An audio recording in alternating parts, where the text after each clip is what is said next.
Nous pouvons nous lever pour prier et chanter ensemble.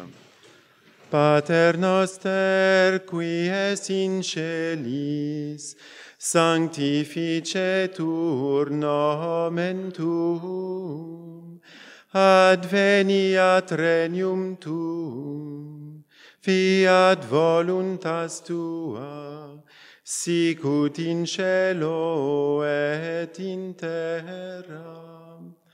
Panem nostrum quotidianum da nobis hodie, et dimitte nobis debita nostra, sicut et nos dimittimus debitoribus nostris, et ne nos inducas in tentationem, sed libera nos a malo. Nous pourrons nous asseoir et nous accueillons le recteur de la Grégorienne qui va nous accueillir maintenant, le père Mark Lewis.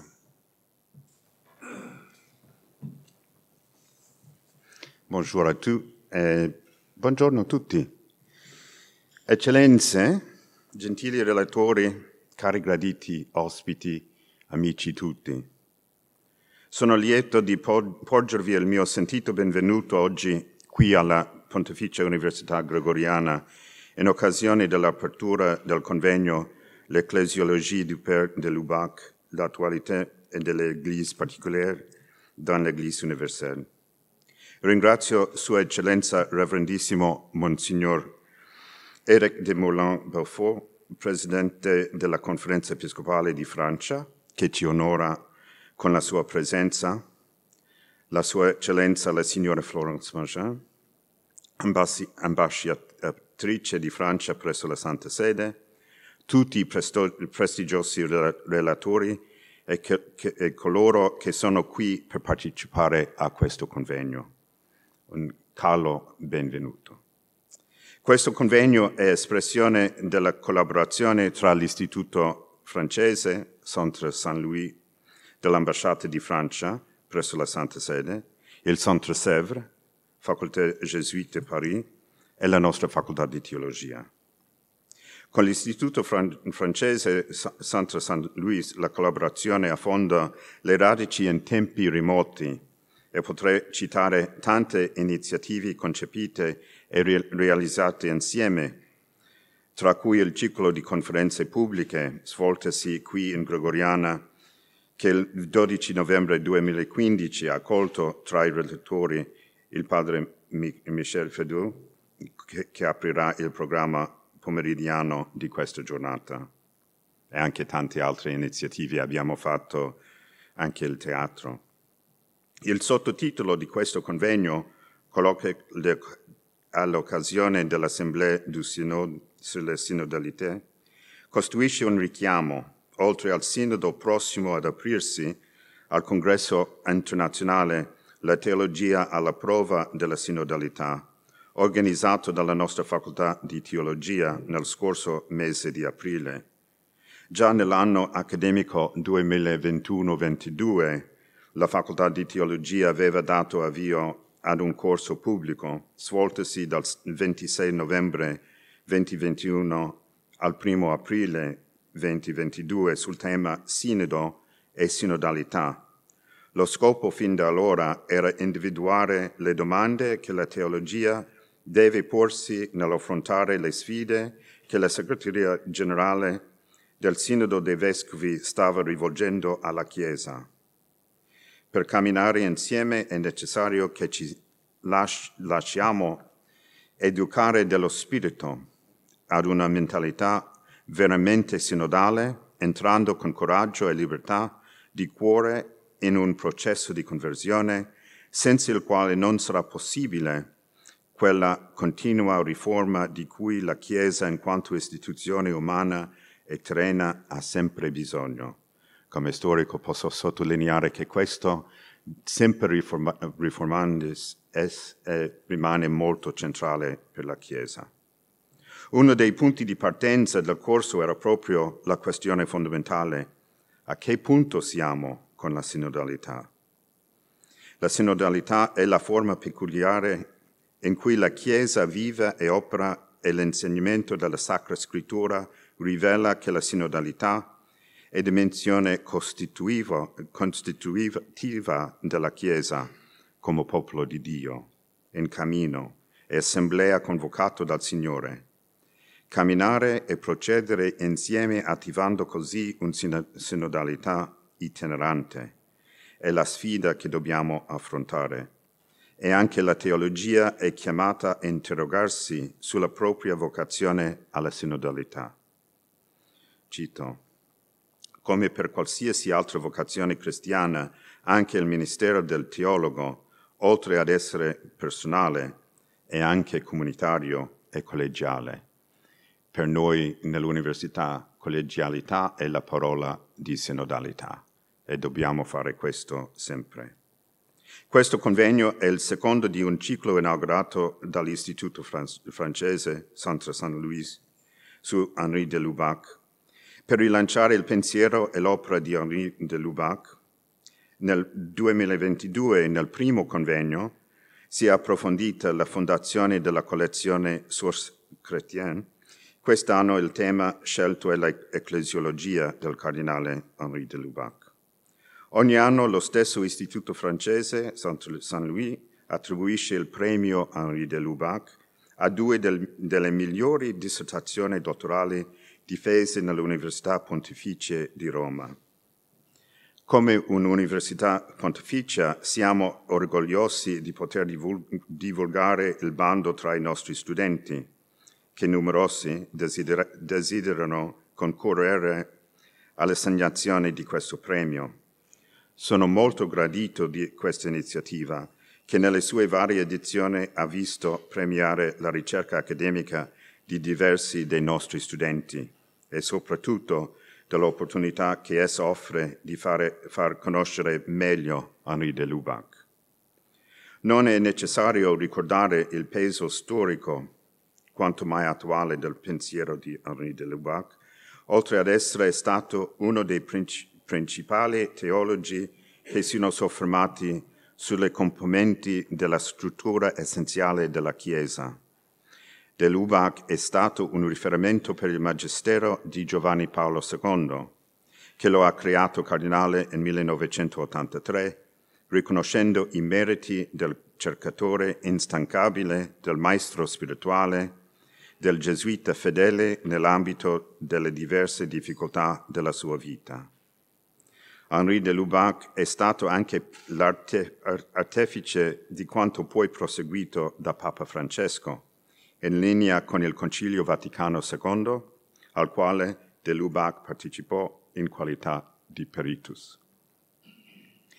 Ringrazio sentamente gli sponsori di questo convegno che hanno sostenuto questa iniziativa, l'Associazione Internationale Cardinal Henri de Lubac e la Fondazione de Monchel. Grazie per il vostro contributo che ha reso possibile tradurre in realtà questa pregevole iniziativa.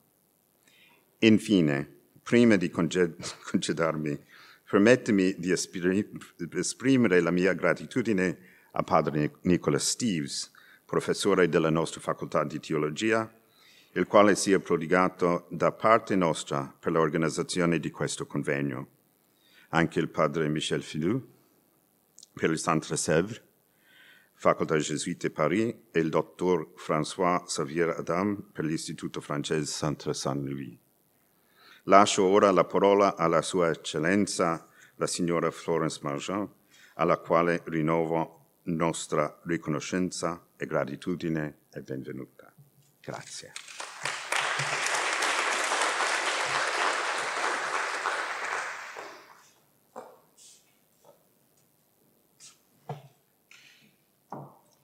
Illustrissimo Rettore, Monseigneur, Président de la Conférence des évêques de France, Messeigneurs, Révérends Pères et Révérends Frères, Révérendes Mères et Révérendes Sœurs, Mesdames et Messieurs, je suis très heureuse d'être avec vous aujourd'hui pour ouvrir ce deuxième colloque autour de la figure d'Henri de Lubac, après un premier tenu il y a un an, comme vous le rappeliez, Monsieur le Recteur, pour les 80 ans de la création de la collection Sources chrétiennes. Cette année, nous continuons à honorer et à approfondir la pensée du cardinal de Lubac à travers le thème des églises particulières dans l'Église universelle. Tout d'abord, je tiens à remercier, à travers vous, Monsieur le recteur, la Pontificia Università Gregoriana pour son accueil, le révérend Père Nicolas Steve, professeur extraordinaire à la faculté de théologie et modérateur du premier cycle de théologie, a représenté l'université au conseil scientifique et a apporté une connaissance fine du milieu universitaire romain et italien, ainsi que de l'œuvre d'Henri de Lubac. L'organisation a aussi reposé sur les équipes de la Grégorienne, et notamment les 2 chevilles ouvrières que sont Lisa Lucchese et Manon Castera. Je les remercie de leur grand travail. Dans le conseil scientifique, je suis ravie de retrouver le révérend père Michel Fédoux, membre de la faculté de théologie du Centre Sèvres, éminent spécialiste de Lubac, déjà très actif lors du dernier colloque et prix Ratzinger. La profondeur du savoir qu'il possède sur ce sujet est représentative de l'excellence du Centre Sèvres, partenaire de ce colloque. À travers vous, c'est le rayonnement du Centre Sèvres que je voudrais souligner. En effet, si les universités pontificales ont une aura internationale, le Centre Sèvres fait réellement autorité dans le monde francophone. Merci beaucoup de votre apport. Pendant ces 3 demi-journées, le Centre Saint-Louis, le Centre Sèvres et l'Université grégorienne vous proposent un colloque qui peut se tenir grâce, vous l'avez rappelé, au concours de l'Association des Amis du cardinal de Lubac, de la Fondation de Moncheuil et des pieux établissements de la France à Rome et à Lorette. Ceux-ci sont un partenaire actif du Centre Saint-Louis dans sa coopération avec les universités pontificales et leur action monte en puissance et je m'en réjouis. Dans le prolongement de cette rencontre, le Centre Saint-Louis publiera en 2024, dans les cahiers du Centre, les actes de ce colloque. La reprise des cahiers du Centre est pour l'ambassade l'occasion de laisser une trace de la coopération active menée avec les universités, Athénée et instituts pontificaux. La publication se fera entre 2 sessions du synode sur la synodalité et proposera donc des textes de réflexion aux pères synodaux et aux mères synodales. En effet, les questions que pose Henri de Lubac en 1971, tout comme dans la réédition de 2019 sous la conduite du père Denis Dupont-Fauville, nous montrent l'acuité de ce thème, particularisme, universalité, débattu dans l'Église catholique, mais également à l'œuvre dans la vie politique, notamment à l'échelon européen, et ce, depuis des décennies. Le cardinal de Lubac nous pose en effet la question de la subsidiarité, du lien entre le pouvoir central et les pouvoirs locaux. Le principe de subsidiarité, venant de la doctrine sociale de l'Église, oblige à ne pas déconnecter la prise de décision publique de ceux qui devront la respecter. Vatican II a posé les bases d'un double mouvement, à la fois de non-intervention, la subsidiarité, et de capacité d'intervention, la suppléance. Pendant le Concile, le Centre Saint-Louis de France avait constitué un lieu privilégié d'échange et de dialogue pour repenser le rapport que l'Église avait à ses propres institutions. En écho à l'ouverture du synode, vous venez de le rappeler, monsieur le recteur, nous souhaitons renouveler cet esprit dans un moment de questionnement de l'Église catholique. Ainsi, pour ouvrir une nouvelle séquence d'introspection ecclésiale, il a semblé particulièrement intéressant de revenir sur la pensée du père de Lubac. Et dans son ouvrage « Les églises particulières dans l'Église universelle », il souhaitait prodiguer des conseils, des orientations pour mieux appréhender les enjeux auxquels l'Église faisait face à l'époque et auxquels elle serait confrontée à l'avenir. Il critiquait les positions extrêmes, les dérives possibles du catholicisme. L'actualité en Europe et en Méditerranée nous montre que ces dérives se retrouvent aussi hors de l'Église. La pensée d'Henri de Lubac est donc d'une extraordinaire actualité et je me réjouis à la perspective des riches interventions qui vont se succéder aujourd'hui et demain. Je vous souhaite des échanges productifs et passionnants et je vous remercie.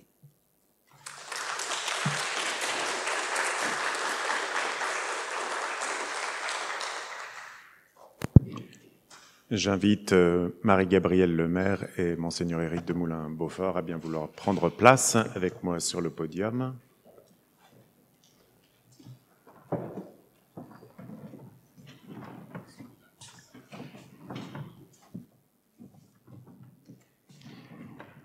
Excellences, Monsieur le Recteur, mes révérends pères et frères, mes révérendes mères et sœurs, chers collègues, chers étudiants, chers participants en présence et en ligne, au nom du comité scientifique et d'organisation, je remercie le Recteur magnifique et son Excellence Madame l'ambassadrice pour leur salutation initiale.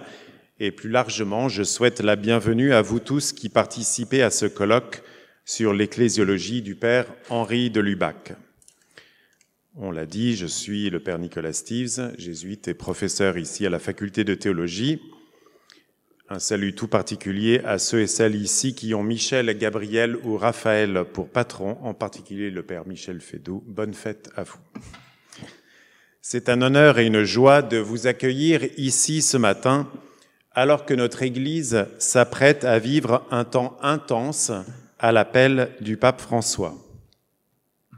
En effet, la première session de la 16e Assemblée générale ordinaire du Synode des évêques, autour du thème de la synodalité de l'Église, va commencer demain soir à Rome par un temps de prière œcuménique, place Saint-Pierre, avant le lancement officiel de l'Assemblée synodale, mercredi 4 octobre prochain, en la fête de Saint François d'Assise, patron de l'Italie.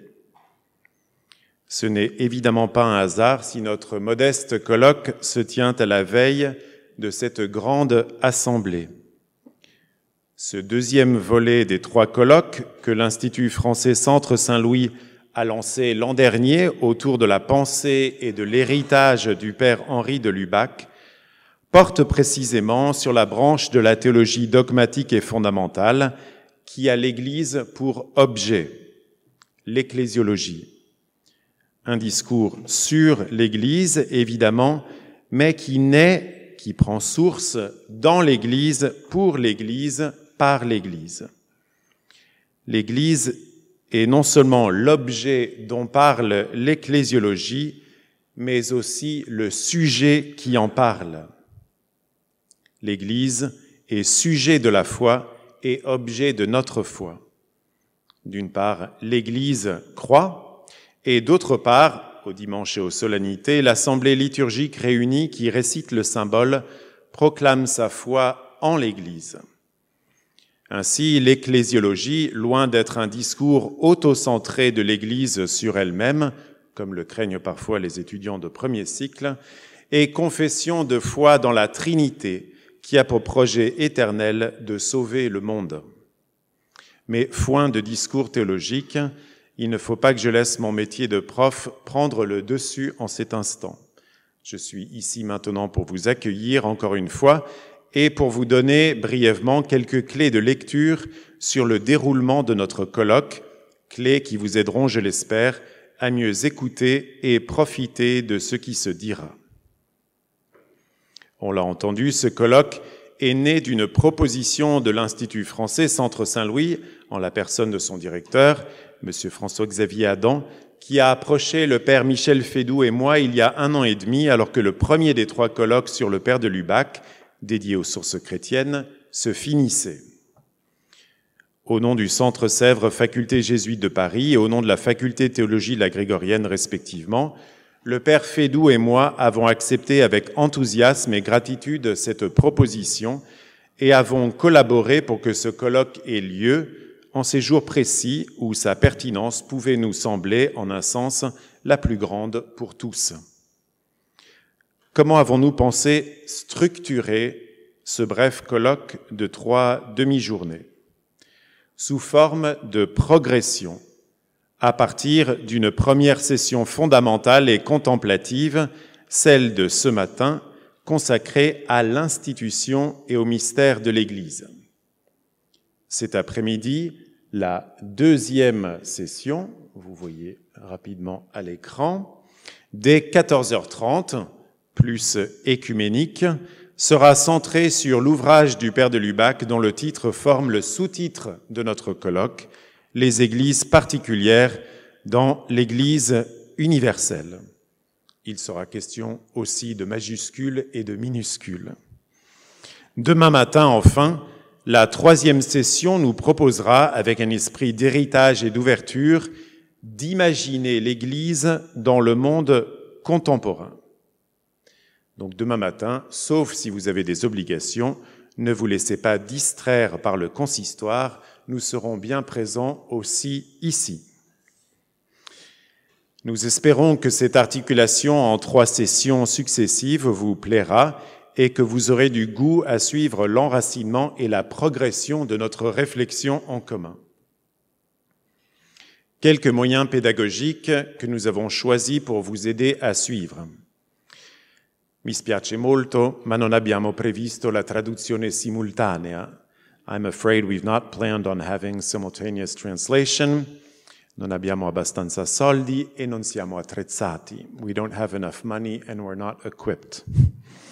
Tuttavia abbiamo previsto di darvi gli abstract e l'indice della relazione di ciascun relatore, sempre in italiano, francese e inglese.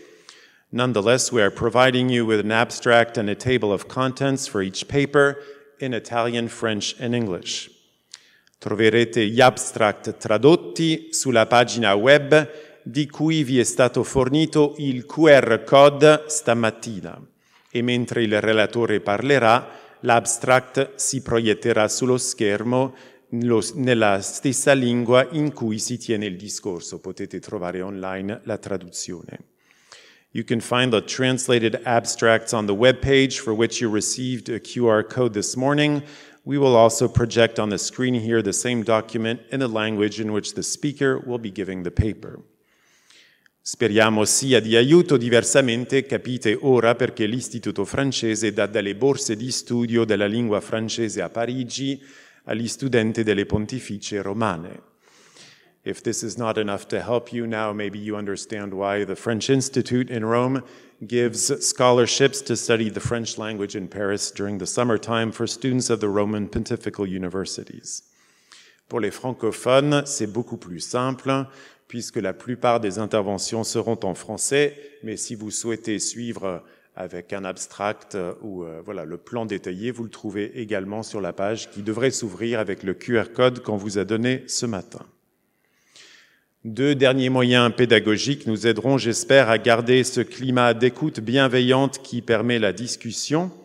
Le premier, vous l'avez déjà entendu tout à l'heure, c'est la musique qui ponctuera le début de nos séances et demi-séances et le temps entre les interventions et la table ronde. Un très grand merci par avance à nos 3 étudiants musiciens, Alina Maria Taslavan au violon ce matin, Altea Narici cet après-midi au violoncelle et Domenico Vellucci demain matin au saxophone. J'ai eu l'idée de la musique grâce à l'Athénée Saint-Anselme, donc merci à la tradition bénédictine et aussi autrichienne pour cela. Second moyen pour nous aider, dans la même veine, je vous propose qu'après chaque intervention, nous ayons une demi-minute de silence pour laisser reposer en nous ce qu'on a entendu. Et puis ensuite, voilà, on pourra ouvrir. Il n'y aura pas un temps de questions après chaque intervention, mais à la fin de 2 ou 3 interventions, le modérateur ouvrira un débat entre les intervenants et puis on ouvrira les questions à la salle. Tout cela, j'espère, permettra de donner à notre colloque scientifique et académique un côté d'écoute et de bienveillance synodale. Ceux et celles qui marchent ensemble savent qu'il fait bon parfois de cheminer en silence ou en chantant. Sans plus attendre, je voudrais maintenant lancer notre première session « Institutions et mystères de l'Église ». Avant d'accueillir nos intervenants, je voudrais vous redire les horaires corrects de cette matinée. Nous avons beau avoir relu quelques dizaines de fois le programme, il y a encore quelques petites erreurs, donc celles qu'on a repérées pour l'instant.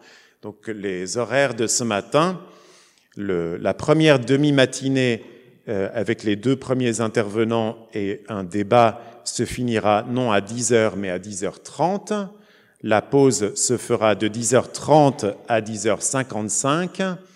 À 10h55, le violon nous rappellera qu'il faut venir à nos places et réouvrir nos oreilles. Et les 2 intervenants suivants nous parleront jusqu'à 12h15, 12h30 au plus tard. Je me tourne vers notre premier intervenant. C'est un honneur particulier pour nous d'accueillir ce matin son Excellence Monseigneur Éric de Moulin-Beaufort, archevêque de Reims président de la Conférence des évêques de France et depuis mardi dernier, si l'on m'a bien informé, nouveau président de l'Association internationale Cardinal Henri de Lubac, partenaire de notre colloque. Tanti auguri, eccellenza. Monseigneur de Moulin-Beaufort est titulaire d'un doctorat en théologie de l'Institut catholique de Toulouse, publié au CERF en 2003 sous le titre « Anthropologie et mystique selon Henri de Lubac ».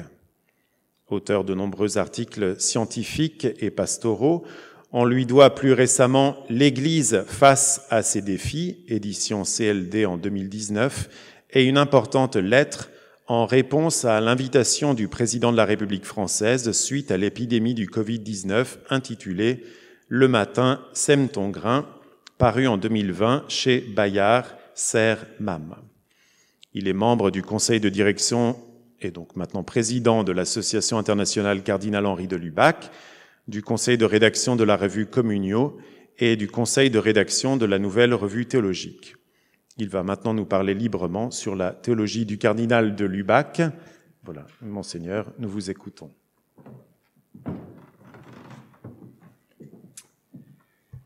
Voilà, merci Père, Madame l'ambassadrice, Père recteur magnifique, et vous tous, mes pères, mesdames et messieurs. Avant tout, je dois vous prier de m'excuser parce que, en entendant l'énoncé de tous les moyens pédagogiques mis à votre disposition par les différents intervenants, je me rends compte que je n'ai souscrit à aucun d'entre eux et que j'ai négligé d'envoyer même le texte de mon intervention qui, pourtant, est écrite tout de même et sera donc donnée. Mais ne le cherchez pas en abstract parce que vous ne le trouverez pas.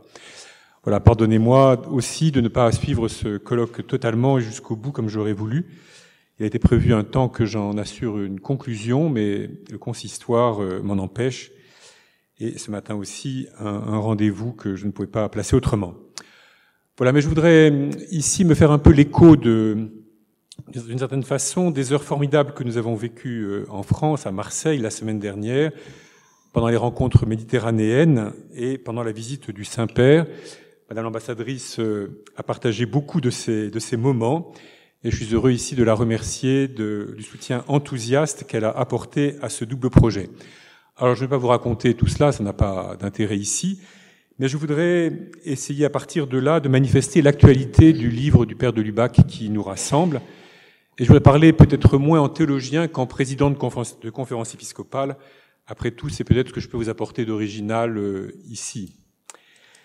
Donc mon premier point s'intitule « Conférence épiscopale et ministère épiscopal ». Vous le savez, les conférences épiscopales sont d'une institution relativement récente, elles se sont créées peu à peu.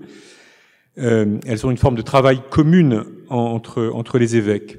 En France, si on fait un peu d'histoire, notre conférence résulte d'une transformation de l'Assemblée des cardinaux et archevêques de France, l'ACA, qui fut une première ébauche d'une organisation à peu près stable des évêques de France ou de l'Église de France après la Révolution. On peut en mesurer le prix en se souvenant que le Concordat ne permettait pas aux évêques de se réunir sans l'aval du gouvernement.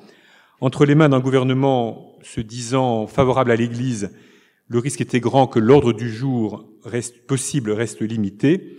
Entre les mains d'un gouvernement hostile, se concerter a pu être interdit. C'est ainsi que dans les mois pendant lesquels se préparait la loi de séparation en 1905, plusieurs archevêques et évêques, souvent des messieurs de plus de 80 ans, se sont rencontrés de nuit dans une clairière de la forêt du Mans, et que dès le lendemain du vote de la loi, donc dès le 10 décembre 1905, les évêques qui l'ont pu se sont retrouvés tout contents à l'archevêché de Paris, heureux de pouvoir le faire au grand jour et sans autorisation préalable. Le Concile Vatican II a entériné et encouragé le principe de la création de conférences épiscopales, non plus d'ailleurs réservées aux métropolitains et aux cardinaux, mais réunissant tous les évêques, y compris les auxiliaires, parce que les débats conciliaires avaient abouti à rendre clair ce qu'on appelle en jargon la sacramentalité de l'épiscopat, qui ne se caractérise pas d'abord par une juridiction plus haute, plus importante, mais par une participation renouvelée au sacerdoce du Christ. L'intérêt de regrouper les évêques d'une même entité politique paraît évident, à mesure que les États se sont organisés et ont acquis les moyens d'administrer tous les domaines de la vie humaine. Il fallait que les évêques, pour le bien de leur diocèse et de leurs diocésains, puissent s'entendre sur un certain nombre de sujets concrets. De même qu'un citoyen, en tout cas dans un pays unitaire comme le nôtre, doit pouvoir déménager tout en retrouvant partout les mêmes services et la même organisation, du moins en théorie, de même un fidèle doit pouvoir passer d'un diocèse à un autre sans que les éléments clés de sa vie chrétienne soient bouleversés. Alors si je les cite, évidemment, on voit bien que ça ne se passe pas tout à fait comme ça. Âge des sacrements, notamment de la première communion ou de la confirmation, parcours catéchétique, préparation au mariage, etc. Les différences restent grandes, en fait, mais un travail a été fait pour qu'elles n'atteignent pas trop le fond des choses et ne compliquent pas exagérément la vie des familles. Et d'autre part, les lois de l'État s'imposant à tous, il est bon aussi que l'Église en France, dans d'autres pays, dispose d'une unique représentation. Dans des pays moins unitaires que le nôtre, il existe des conférences régionales qui peuvent avoir beaucoup de poids, comme par exemple en Italie. En France, les provinces ecclésiastiques ont une certaine consistance, elles sont un bon lieu de réflexion et d'échange entre évêques, de plus en plus un lieu de mutualisation, même si les évêques sont soucieux de ne pas reconstituer ce que fut un temps l'appareil des régions apostoliques. Toutefois, le seul énoncé des tâches d'une conférence épiscopale nationale en indique la limite. Le débat existe toujours sur leur statut théologique. Je voudrais préciser 2 points. Le premier, c'est que la conférence épiscopale n'est pas un échelon hiérarchique, mais une instance de concertation et de travail commun. Ce point est important dans les questions disciplinaires qui ont agité les esprits ces derniers mois en particulier. Le recours contre un évêque s'organise toujours selon le motu proprio vos estis lux mundi, à partir du métropolite qui en réfère au Saint-Siège. La conférence des évêques, et je le dis en passant, notamment son président, peut être informée, elle n'est pas partie prenante du processus de décision, et j'ajoute que c'est très bien comme cela. D'autre part, la conférence épiscopale ne répond pas tout à fait, ce point est plus important, à ce qui relève de la nature même de l'épiscopat. Le collège des évêques succédant au collège apostolique, aux 12, chaque évêque reçoit la responsabilité d'une portion du peuple de Dieu, souvent appelé diocèse lorsqu'il s'agit d'une circonscription territoriale, mais il porte aussi le souci de l'Église entière, pas seulement d'ailleurs de l'Église universelle, aujourd'hui présente en quasiment tous les peuples, mais l'Église, comme le dit le Concile au début de la Constitution Lumen Gentium, depuis Abel le Juste jusqu'au dernier des élus. La collégialité ne s'exerce pleinement qu'à ce niveau-là. Le père de Lubac le montre fortement dans le livre qui nous intéresse aujourd'hui, et cela me paraît extrêmement important. Cela vaut pour l'évêque, qui en est en quelque sorte l'instrument, mais cela concerne tout le peuple de Dieu. Les églises particulières n'existent que comme réalisation concrète de l'Église dans sa catholicité totale, si l'on peut risquer ce pléonasme. C'est pourquoi, pour ma part, je regrette que nous n'ayons en Europe qu'un faible degré de travail commun entre conférences épiscopales. Le Conseil des conférences épiscopales d'Europe concerne surtout les présidents de ces conférences épiscopales. C'est un bon lieu de rencontre, de connaissances mutuelles, mais il n'aboutit jamais en tout cas, il n'a jamais abouti jusqu'ici à quelque chose, à des décisions qui aient un impact sur la vie concrète des communautés chrétiennes. Il y a des commissions qui travaillent bien. L'année dernière, nous avons eu une très intéressante semaine sociale à Bratislava, organisée avec l'autre instance de concertation des épiscopats européens qui est la COMECE pour l'Union européenne. Mais cette intéressante session n'a pas non plus d'impact directement sur la vie des communautés chrétiennes. Tout ce travail, tant celui du CCE que de la COMECE, n'aboutit pas à une inflexion de la vie des églises locales. Les différences de langue, malheureusement, expliquent en partie cela, parce que tous les évêques n'ont pas une capacité égale de parler toutes les langues. Les différences d'histoire aussi, alors même que nos histoires européennes sont extrêmement imbriquées les unes dans les autres. Voilà, nous n'arrivons pas à nous retrouver aussi fortement, aussi aisément que le CELAM, pour qui l'espagnol est la lingua franca, et qui réunit des pays dont les processus historiques sont relativement proches. Voilà, et de même en Afrique, on se rend compte que les églises en Afrique sont capables de se réunir et de produire même un concept comme par exemple celui de l'église famille, qui a une certaine prégnance dans la vie concrète, ce que, à l'échelle européenne, nous n'arrivons pas à faire. 2 expériences récentes montrent toutefois la possibilité de progresser et l'intérêt de le faire. La session continentale du processus synodal, qui nous intéresse ici, et les récentes 3e rencontres méditerranéennes tenues à Marseille. Un des intérêts majeurs de ces événements était de faire se rencontrer des évêques du Nord, du Sud, de l'Est, de l'Ouest.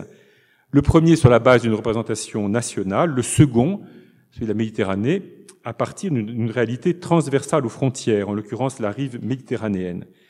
Et il était vraiment important et intéressant que les évêques se rencontrent et réalisent de quelle manière différente, sinon opposée, des réalités communes peuvent être perçues ou comprises. Ce bénéfice vaut avant tout pour le large ensemble de sujets à discuter en commun qui ne relèvent pas tout à fait de la foi, mais plutôt de l'incarnation de la foi dans les réalités quotidiennes, culturelles ou sociales. En sortant de l'assiette nationale, culturellement et historiquement unifiée, la conversation entre les évêques gagne en liberté. Elle permet à chacun de se laisser déplacer par des manières de voir différentes qu'il doit constater. Le déplacement de points de vue sur les réalités héritées de l'histoire, des affrontements entre les peuples, des drames de la nature, devrait être, me semble-t-il, une mesure de la capacité d'un homme à devenir évêque, tête d'une église particulière. Autre bénéfice de ces événements, la participation de fidèles de tout état de vie, en même temps que d'évêques, et dans une certaine égalité. Là encore, ces rencontres, au statut canonique moins déterminé, permettent des échanges de type synodal qui ouvrent les évêques qui y participent à l'ampleur de la vie de l'Église, au-delà des frontières de leur Église particulière, mais aussi de leur nation, ou tout au moins qui permet de sentir ce qu'un point de vue peut avoir de conditionné par une appartenance nationale. Ainsi, l'existence heureuse des conférences épiscopales peut-elle être complétée en direction d'un travail de réflexion et d'élaboration commune d'évêques relevant de pays différents, et je le redis, pas des évêques uniquement entre eux, visant ainsi plus directement à la catholicité effective de l'Église. J'en arrive à mon 2e point, responsabilité personnelle, synodalité et communion. Le livre du Père de Lubac se caractérise par sa construction. Devant traiter d'une question qui peut paraître technique, le rapport des Églises particulières et de l'Église universelle, ce qui donne son titre au livre, Lubac joint une étude assez fouillée sur la maternité de l'Église, maternité qui s'exprime dans la paternité des ministres ordonnés, encore qu'elle ne s'y limite pas. Cette maternité permet de résister, explique le Père de Lubac, à la pression du monde impersonnel, celui de l'administration et de l'organisation, et de promouvoir le monde personnel, le monde difficile à décrire mais essentiel, de ceux et celles qui deviennent davantage ceux qu'ils sont devant Dieu ou en Dieu, à mesure qu'ils avancent dans l'existence. Les 2 thématiques du livre se croisent, en tout cas c'est ma lecture, dans le chapitre consacré au centre pétrinien ou au service pétrinien. Le successeur de Pierre joue un rôle singulier dans la constitution de l'Église, en tout cas tel que l'Église catholique se comprend, un rôle qui relève de la personne propre et non seulement d'une fonction à remplir. Ainsi est fortement mis en valeur que la nature même de l'Église est d'être un rassemblement de personnes ayant fait le choix de donner leur foi au Christ Jésus, et non pas d'abord une structure ou un fait social qui tente d'organiser une activité humaine. Ce qui est vrai de l'évêque de Rome est vrai de tout évêque et est vrai aussi de tout baptisé. Non pas qu'un baptisé invente l'Église selon la mesure de sa propre volonté, mais parce que chacun ne l'est baptisé qu'en consentant de toute sa liberté à ce que Dieu veut lui donner, et pour pouvoir le vouloir encore davantage, encore mieux, en recevant ce don de lumière pour l'intelligence et de grâce pour la volonté, au plus profond de lui-même.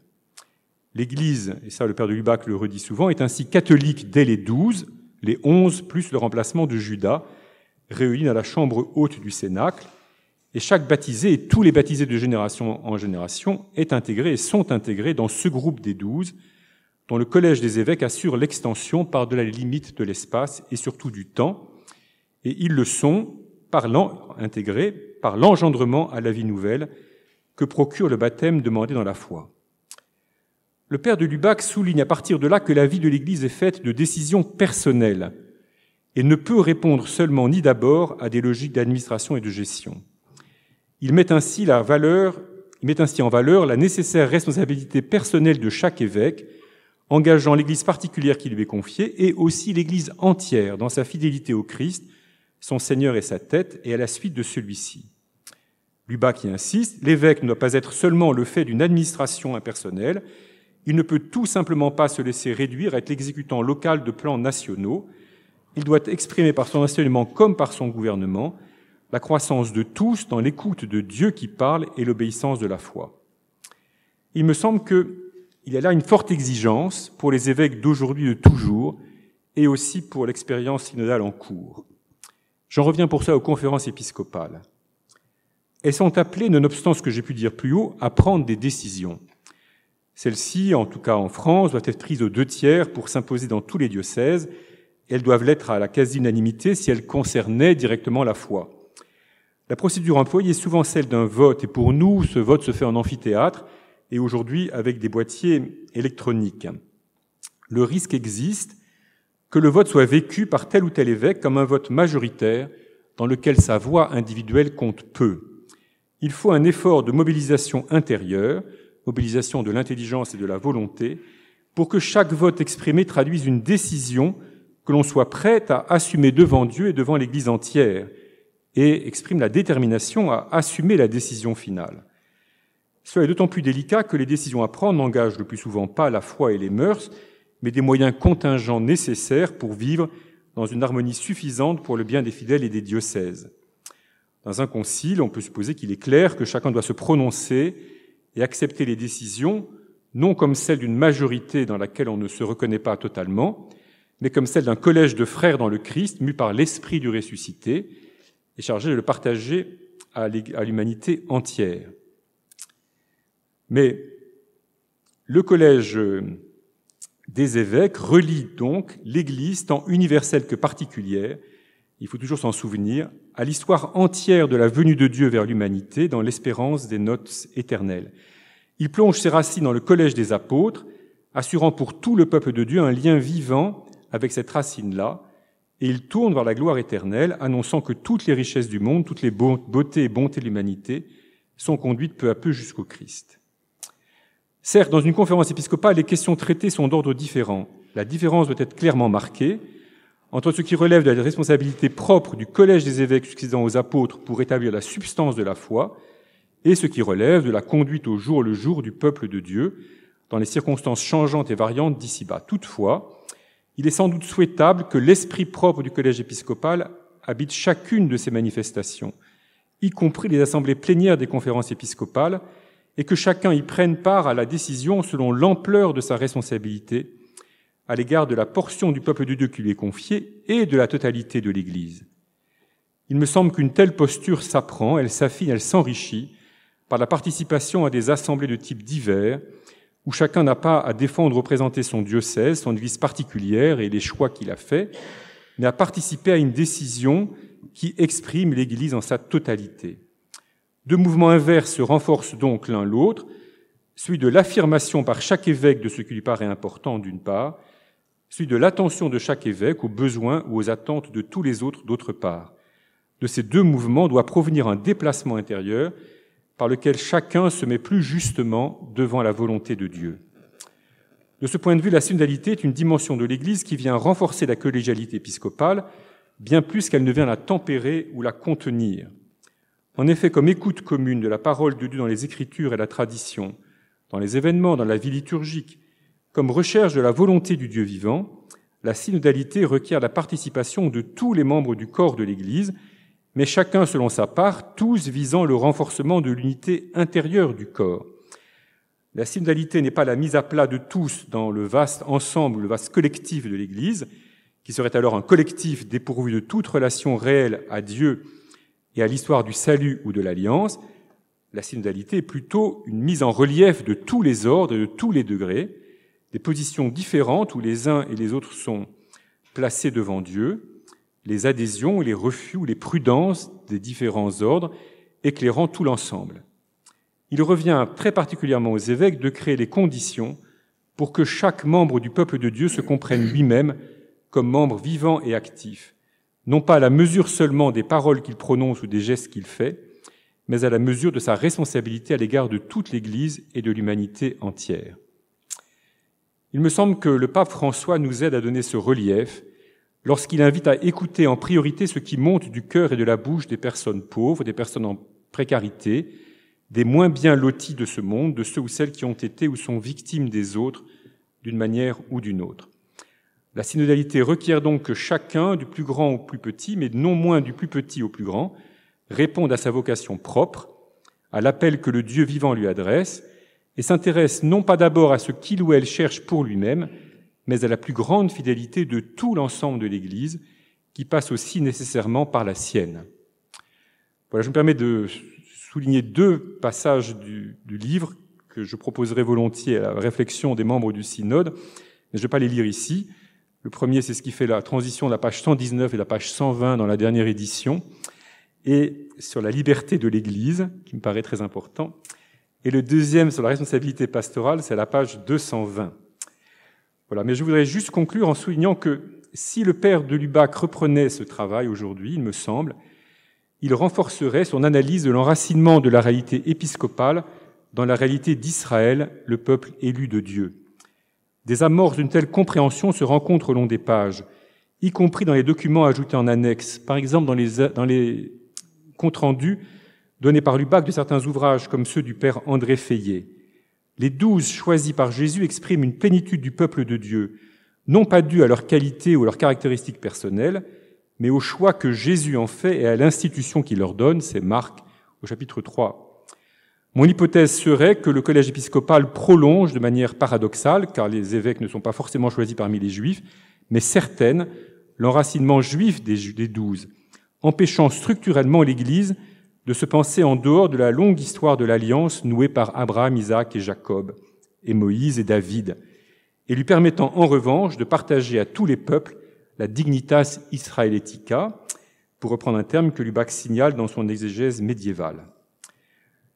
Le ministère apostolique, avec ses caractéristiques propres et notamment le célibat choisi, présent depuis longtemps dans l'Église, en tout cas pour les évêques, me paraît trouver là son fondement le plus fort. Voilà, j'aurais sur ce point que je voudrais achever. Le père de Lubac ne développe pas tout cela, et je ne le fais pas non plus, au terme de cette prise de parole dont je vous remercie de m'avoir offert la possibilité. Puissent vos travaux être passionnants comme ils promettent de l'être, mais surtout porter du fruit pour la session synodale toute proche et pour l'Église que l'Esprit Saint seul, esprit du Messie crucifié et ressuscité, maintient dans sa jeunesse. Je vous remercie.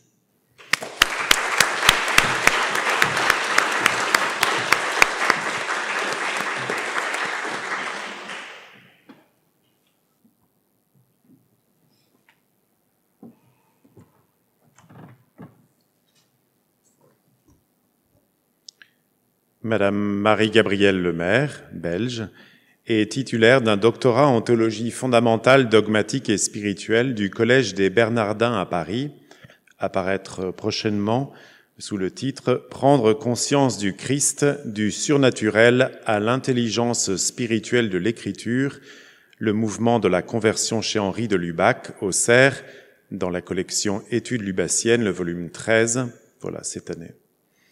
Elle est l'auteur de nombreuses publications sur Henri de Lubac, dont le monumental, 842 pages, 3e tome de la biographie du cardinal Henri de Lubac, paru également cette année avec une préface de Éric de Moulin-Beaufort, le 12e volume des études lubassiennes au Cerf. Madame Lemaire est responsable des études lubassiennes à l'université de Namur, en Belgique, rédactrice du bulletin de l'Association internationale Cardinal Henri de Lubac, membre du comité de rédaction de l'ANRT, et postulatrice de la cause du père de Lubac dans le procès de béatification qui vient de s'ouvrir officiellement à l'archevêché de Lyon ce 20 septembre. Félicitations et nous espérons que tout se passe bien dans ce procès de béatification. L'intervention de Madame Lemaire va maintenant porter sur institution et mystère de l'Église, corps mystique du Christ. Quand elle aura fini son intervention, nous aurons un nouvel intermède musical et puis nous aurons un débat entre les intervenants s'ils le souhaitent et puis nous ouvrirons les questions à la salle.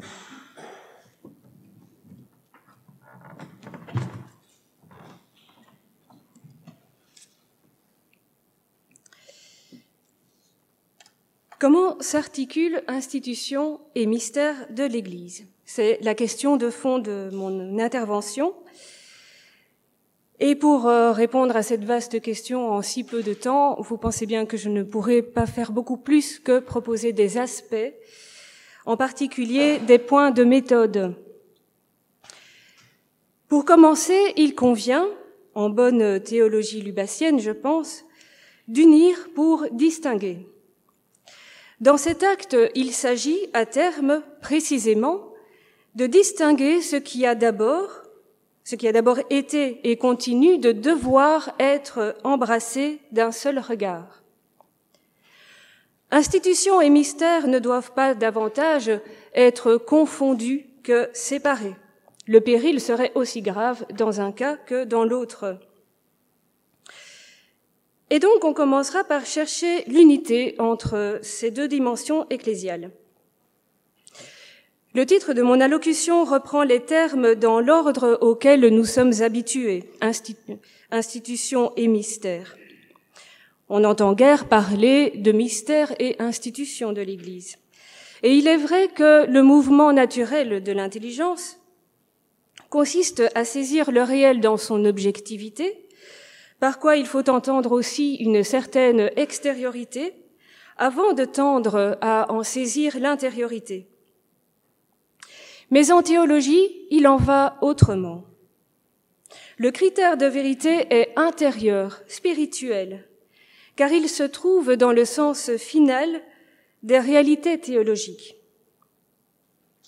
On commencera donc par parler du mystère de l'Église, pour ensuite en saisir la vérité institutionnelle, alors à l'aune de l'Esprit de Dieu, plutôt qu'à celui du monde. Henri de Lubac part donc du mystère de l'Église. Cela veut dire qu'il la contemple dans son centre vital, Jésus. L'Église se découvre ainsi d'emblée à la lumière de sa consécration. Elle n'est pas une réalité de ce monde, mais un mystère de foi.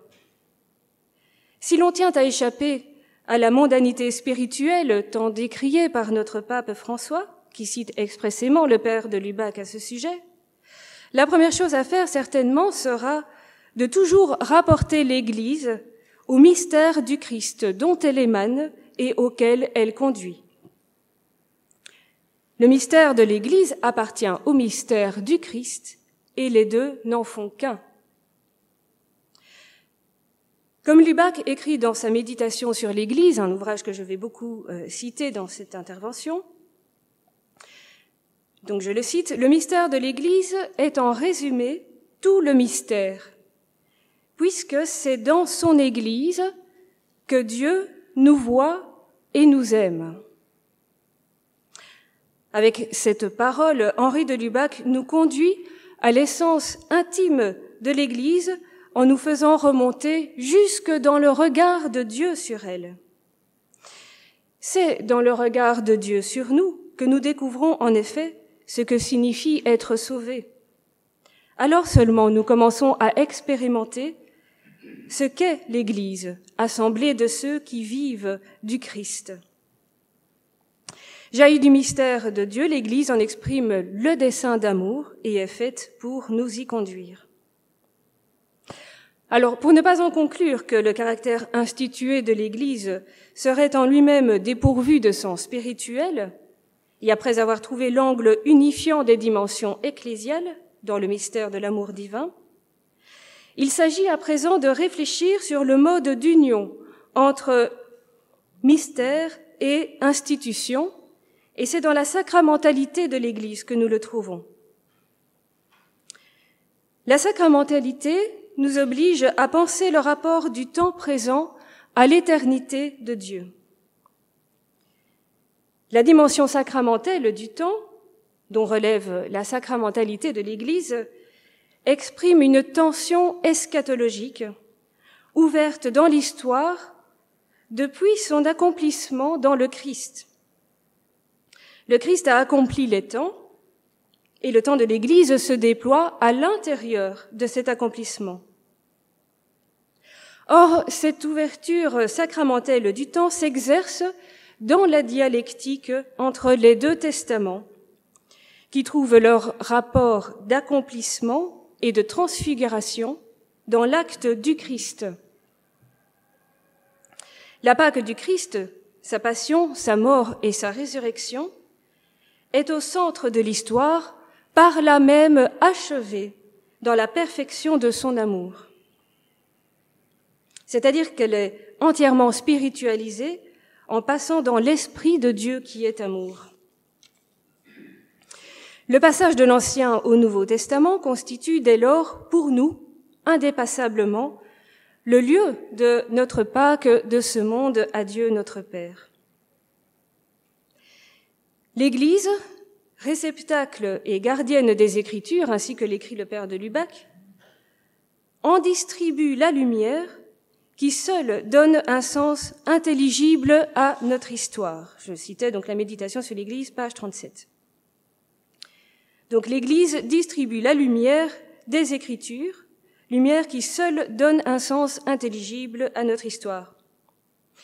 La lumière des Écritures, c'est leur sens spirituel, final. C'est le Christ accomplissant l'Ancien Testament dans l'Alliance nouvelle et éternelle.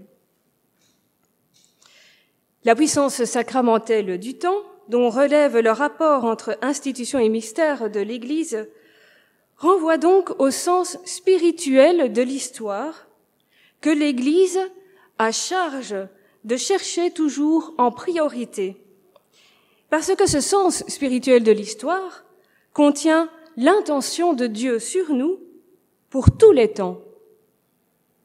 Autrement dit, l'Église, dans sa vérité eschatologique, est dépositaire du sens spirituel, c'est-à-dire en fait de la boussole de l'histoire du monde.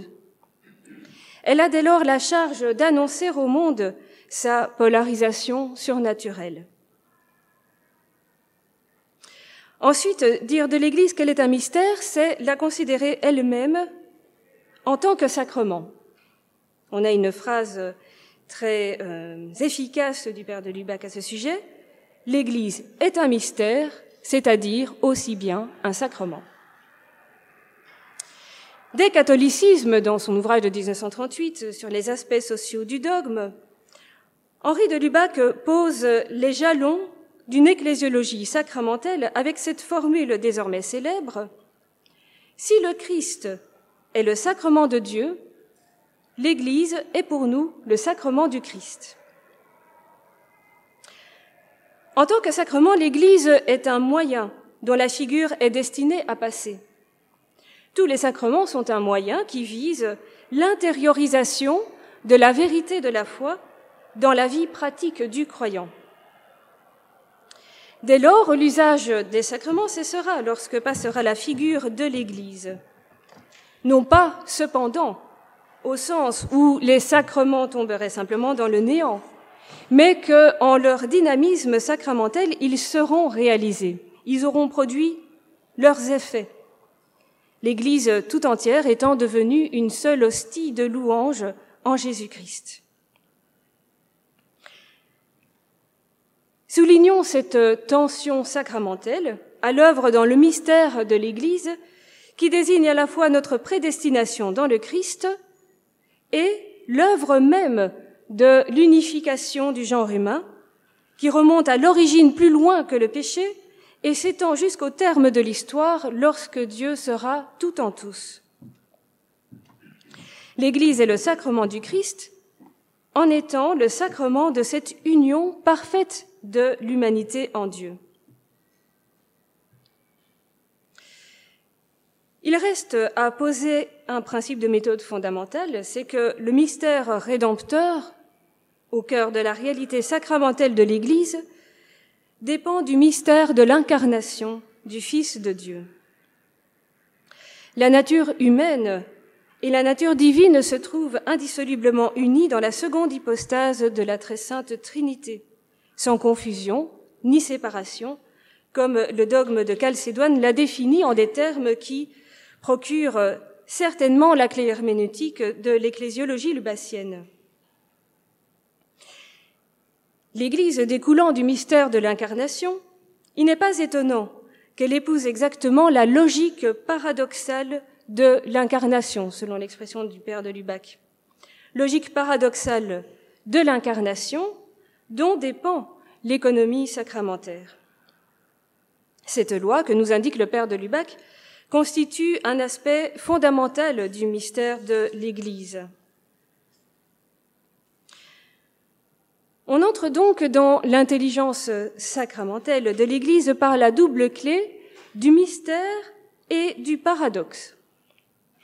Je fais ici allusion, bien sûr, à un ouvrage important du père de Lubac, paru en 67, Paradoxe et mystère de l'Église. Le mystère nous montre l'unité première, le paradoxe nous fait voir ce qu'il faut distinguer, et c'est ce que nous allons maintenant mettre en lumière. Le mystère de l'Église est donc un paradoxe. Voici cette unité de l'Église, écrit Lubac, humaine et divine à la fois, jusque dans sa visibilité. Alors, la précision en fin de cette citation est importante. C'est à l'intérieur d'elle-même, dans sa réalité visible, qu'il convient de discerner les plans. Autrement dit, la double nature de l'Église ne recouvre pas tout à fait la double dimension de l'Église à la fois mystère et institution, mais elle se retrouve à l'intérieur de sa dimension institutionnelle. Et je dirais même que tant que l'on n'est pas allé jusque-là, on persiste, tout au moins inconsciemment, à penser séparément ces deux dimensions constitutives de l'Église. Comme l'écrit le père de Lubac dans le texte sur la maternité de l'Église, déjà évoqué, publié en appendice de son ouvrage sur les églises particulières dans l'Église universelle, le mystère de l'Église n'est pas un mystère tout spirituel, tout céleste et tout intérieur. C'est le mystère d'une Église sociale et visible qui existe au milieu du monde.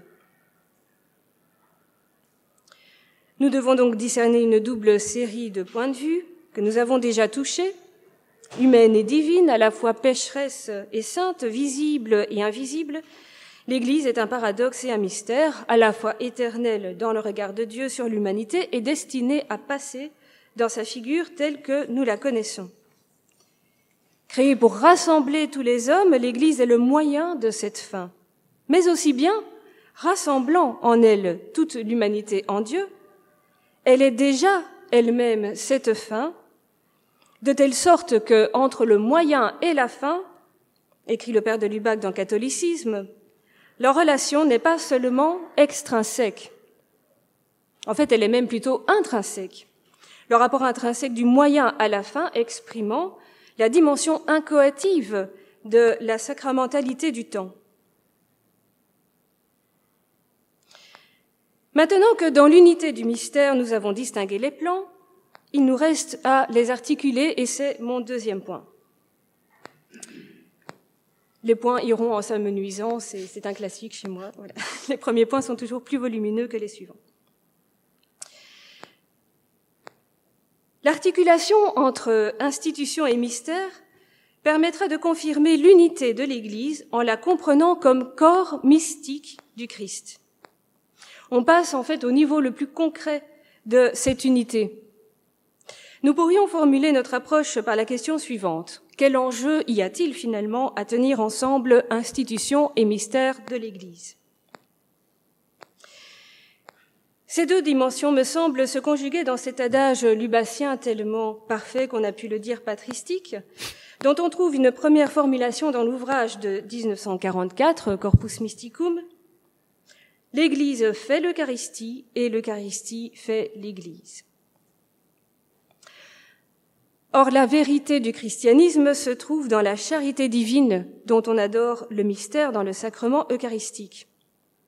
Et le fruit sacramentel de l'Eucharistie est l'édification de l'Église, comme corps mystique du Christ.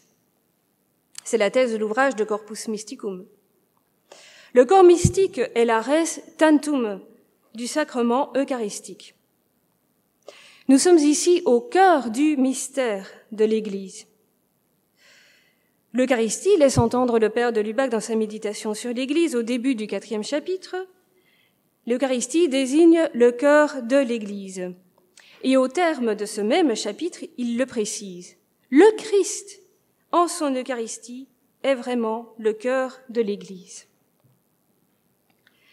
La réciprocité féconde entre Eucharistie et Église exprime l'union du Christ et de l'Église, union par là même éclairée comme une réciprocité féconde dans laquelle la dialectique entre mystère et institution de l'Église s'exerce à l'intérieur même de la dimension institutionnelle de l'Église. En effet, l'Église ne peut célébrer l'Eucharistie que parce qu'elle est en fait réalisée, au sens rendu réel, par l'Eucharistie. Au moment où l'Église fait l'Eucharistie, c'est en réalité le Christ qui s'assimile l'Église, dont il fait ainsi son véritable corps. Et j'entre ici dans le troisième point de mon exposé. Étant partis du regard de Dieu sur l'Église, nous avons perçu donc l'institution de l'Église comme le fruit de son amour, et plus précisément comme le don du Christ qui la réalise comme son propre corps dans l'institution de l'Eucharistie. Dans Corpus Mysticum, Henri de Lubac se montre attentif au mystère en acte de l'Eucharistie.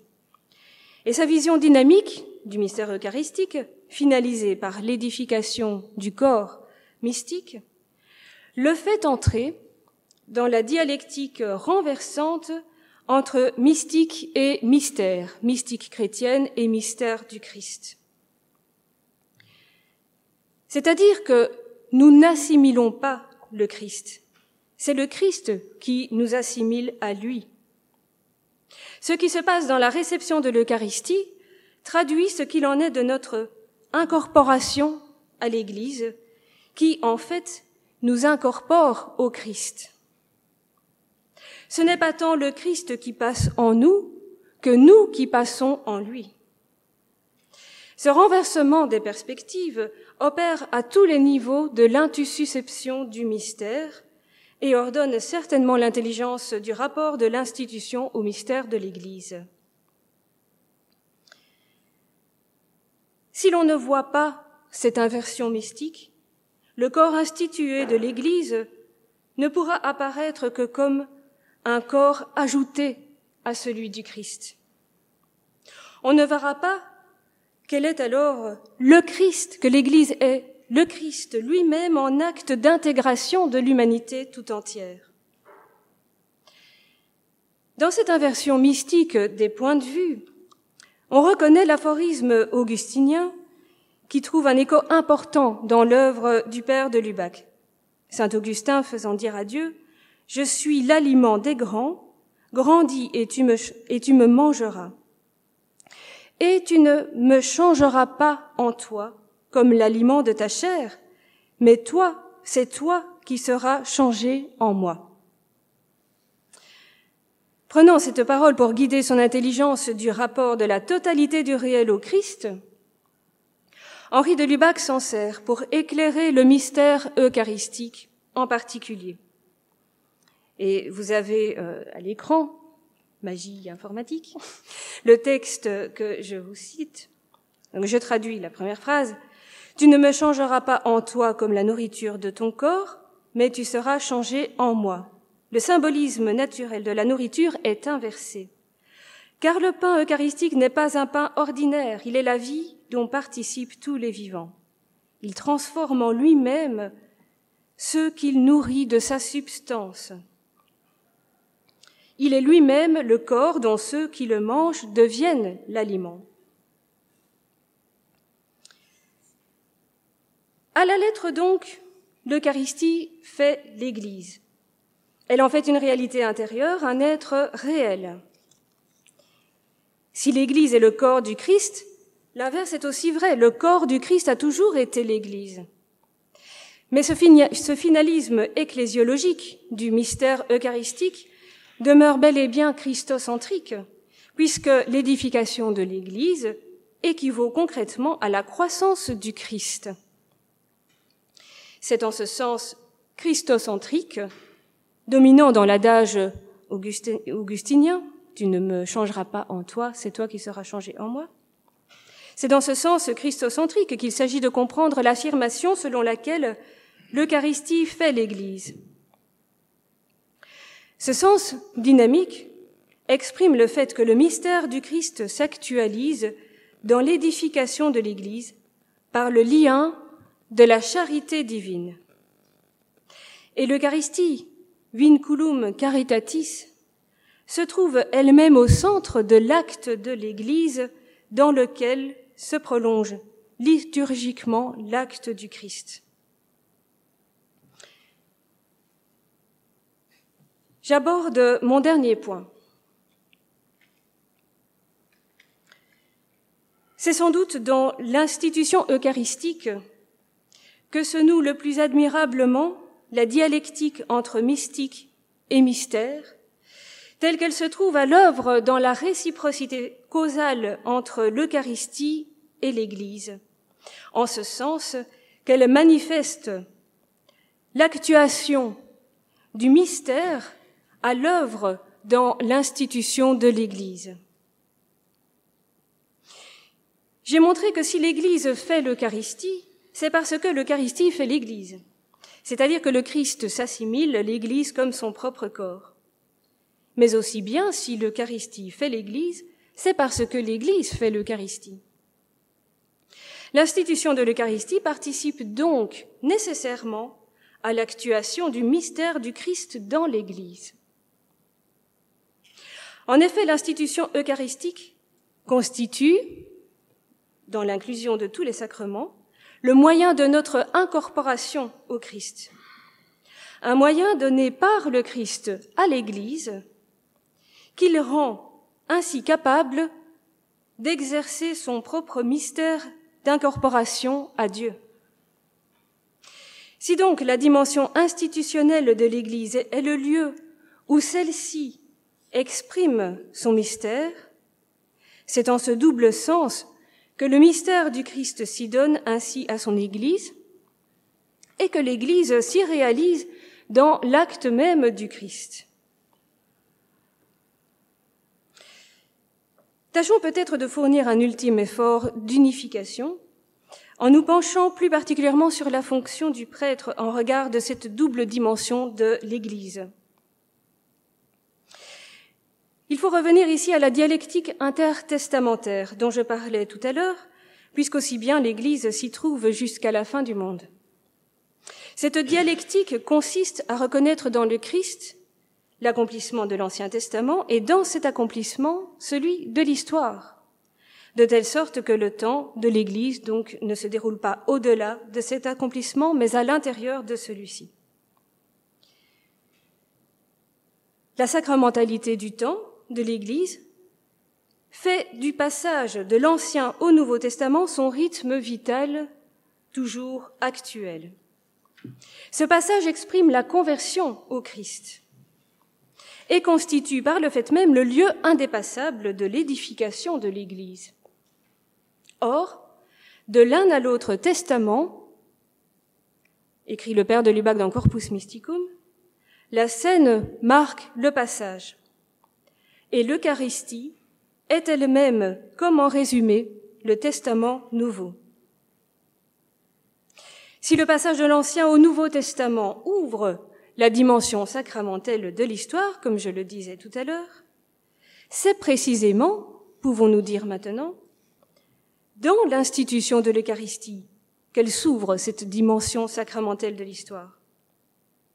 Dès lors aussi, est-ce le commandement de la mémoire eucharistique, transmis par le Christ à la dernière scène, qui opère ce passage. Faites ceci en mémoire de moi. Or, c'est afin de célébrer l'Eucharistie, qui réalise l'Église, que le ministère sacerdotal a été institué.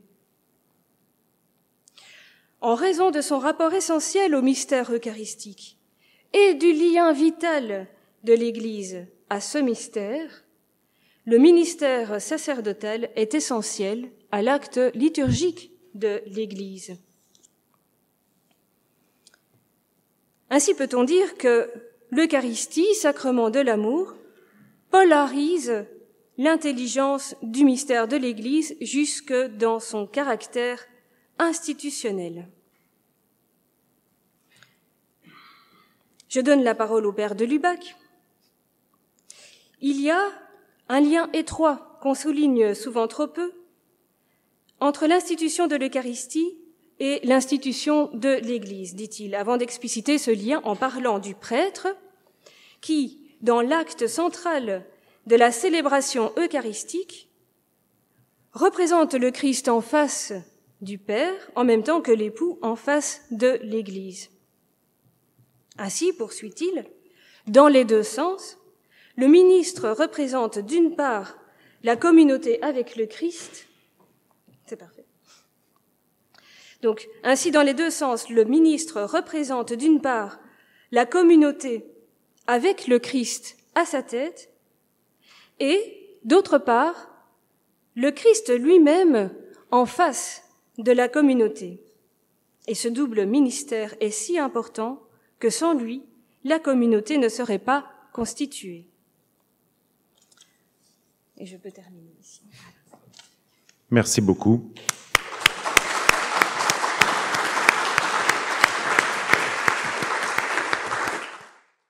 Nous sommes arrivés à 10h30, mais nous prenons quand même 5-10 minutes pour un débat éventuel entre les intervenants s'ils le souhaitent, ou nous pouvons directement passer aux questions de la salle. Les deux interventions se situaient sur des plans relativement différents, mais complémentaires. Donc voilà, les questions peuvent être posées à l'un ou à l'autre. Je vais peut-être user, en tout cas, sinon abuser du privilège qui m'est donné de pouvoir réagir à l'intervention de Madame Lemay. En partageant la réflexion suivante, en vous écoutant, je repensais à cette phrase du père de Lubac dans Corpus Mysticum qui explique que, à travers l'histoire de l'humanité, l'histoire de l'esprit, on passe de période en période et que c'est très difficile de reconstituer la période précédente. Il veut dire que, à l'époque scolastique, on a du mal à comprendre la période symbolique qui précède. Alors, en vous écoutant, je me disais, on mesure l'effort qu'il faut faire pour entrer dans un juste regard sur l'Église, quand la manière qu'a l'humanité aujourd'hui le moyen principal dans lequel l'humanité aujourd'hui de se comprendre, ce n'est plus la méditation du passage Ancien-Nouveau Testament, comme ça a été finalement au Moyen-Âge d'une certaine façon, mais la masse d'informations que nous recevons chaque jour par les journaux, ce qui n'est pas tout à fait le même genre de ressources. Pas que l'une soit meilleure que l'autre, elles sont différentes. Voilà, mais comment est-ce que, précisément dans le moment où nous sommes, c'est le synode, etc., voilà, comment est-ce qu'on peut relier ce centre de l'Église où on découvre ce qu'est vraiment l'Église, qui est la célébration eucharistique, et par exemple, nous l'avons vécu, nous Français, à Marseille, avec le pape célébrant la joie qui s'est dégagée de cette célébration.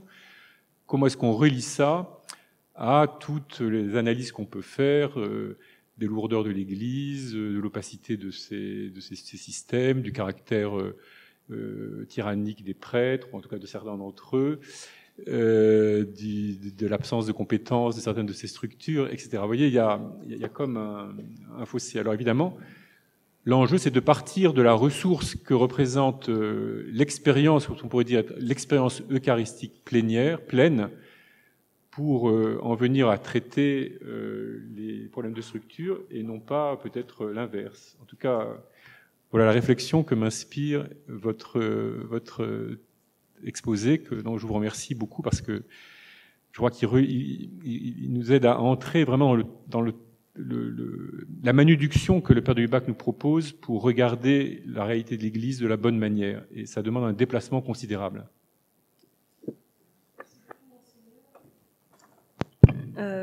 Merci beaucoup. Oui, je trouve que vous avez vraiment mis le doigt sur l'importance, en fait, de l'intelligence du mystère eucharistique comme forma mentis, finalement, pour penser la manière de faire Église. Et de fait, la dialectique entre Ancien et Nouveau Testament, on peut dire qu'elle est datée, qu'elle faisait le paradigme du Moyen Âge, mais en fait, elle ne se limite pas à une époque de la mentalité chrétienne, puisqu'elle est structurante de l'Église, comme précisément la célébration eucharistique ne cesse de nous le rappeler. en indiquant par là même le point de départ à partir duquel il s'agit pour tous les temps finalement, pour tous les temps de l'Église, de puiser à la source spirituelle ce qu'est l'Église et comment faire Église. Non pas par nos propres forces, mais finalement, en se recevant du Christ. Donc on peut prendre une ou deux questions, s'il y en a, pour que je vous laisse ensuite prendre une pause café. Donc il y a une question ici, et puis une seconde question du Père Théobald ensuite.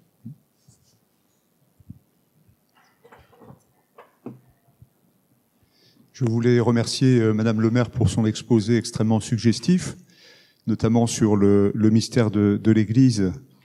Et à propos de la pensée du père de Lubac, vous soulignez que pour lui, l'Église est à la fois pécheresse et sainte.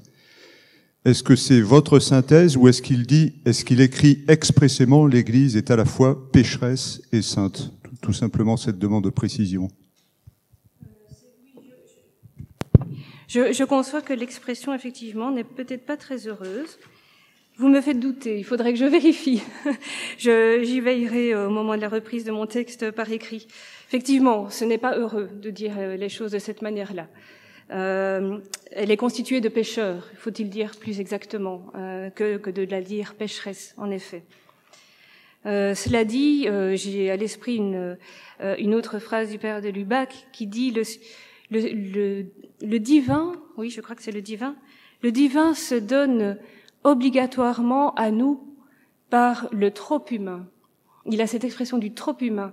Et là, on a effectivement, on touche du doigt ce mystère dans ce qu'il a de plus paradoxal, et ça, nous en faisons tous un jour ou l'autre l'expérience, finalement.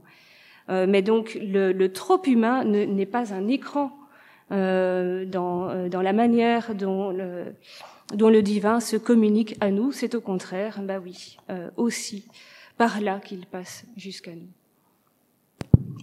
Le Père Théobald avait une question.